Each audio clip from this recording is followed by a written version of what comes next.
Sí, probablemente fue los mejores 45 minutos.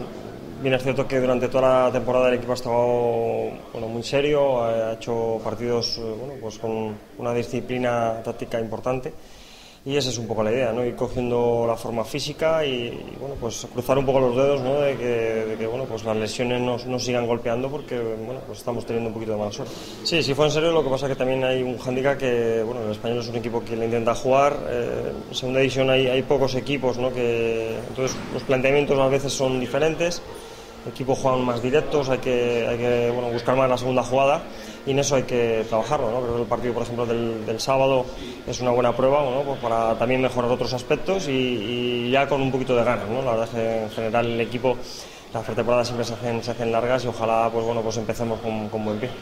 Bien, muy bien, la verdad es que digamos un doble pivote es una posición diferente a la que jugó el año pasado, pero es una posición que pues requiere un buen esfuerzo para el equipo, pero bueno, puedes entrar con balón desde otra segunda línea, ¿no? Salí muy contento y eso es un poco lo importante, ¿no? El hacer un trabajo pues, para que el míster tenga diferentes opciones y que él pueda pues, elegir el jugador que necesite. Por supuesto, ¿no? Yo creo que esa es un poco lo que nos está manteniendo, ¿no? Un poco la filosofía esa, ¿no? De que muchas cosas pues, se conocen, que todavía tenemos que masticarlas más y mejorarlas, pero sí que es cierto que hay una idea, hay un bloque, ¿no?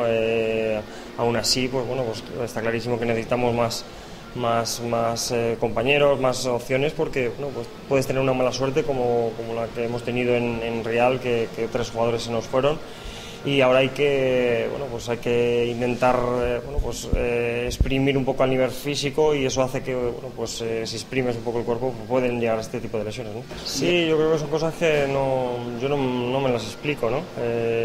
Supongo que en agosto o septiembre se tendría que elegir partidos del norte, ¿no?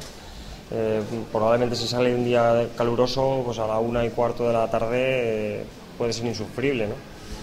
Pero bueno, ojalá el equipo, pues con el trabajo que se está haciendo, que tampoco está siendo un verano muy caluroso, ojalá no lo pague, ¿no?